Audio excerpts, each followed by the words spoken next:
Hello বন্ধুরা, অনেক সময় পরীক্ষায় এই ধরনের চিত্র দিয়ে জিজ্ঞাসা করা হয় এই চিত্রের মধ্যে মোট কটি বর্গক্ষেত্র আছে। তাহলে কিভাবে আমরা সেকেন্ডে এর বর্গক্ষেত্র বার করব? তাহলে বর্গক্ষেত্রের নিয়ম অনুসারে এই যে বর্গক্ষেত্রটা আছে এই বর্গক্ষেত্রের মধ্যে মোট 5টা বর্গক্ষেত্র হয়। কিভাবে কাউন্ট করতে হবে? 1 2 1 2, তাহলে কত হচ্ছে মোট? এখানে আমাদের এর বর্গের যোগফল। তাহলে 1 এ 2 এর বর্গ যদি করি 2 দুগুণে 4, 1 এর বর্গ করলে 1, তাহলে মোট হচ্ছে 4 আর 1 এ 5 5।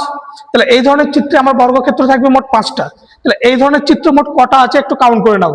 তাহলে এখানে আছে একটা, তারপরে এই একটা, তারপরে এই একটা, মোট 3টে। তাহলে একটা চিত্রে যদি 5টা থাকে তাহলে 3টে চিত্রে মোট বর্গক্ষেত্র কত হবে? 15টা। তাহলে এই যে বর্গক্ষেত্রটা আছে এর মধ্যে মোট 15টা বর্গক্ষেত্র থাকবে। এটাই হচ্ছে অ্যান্সার।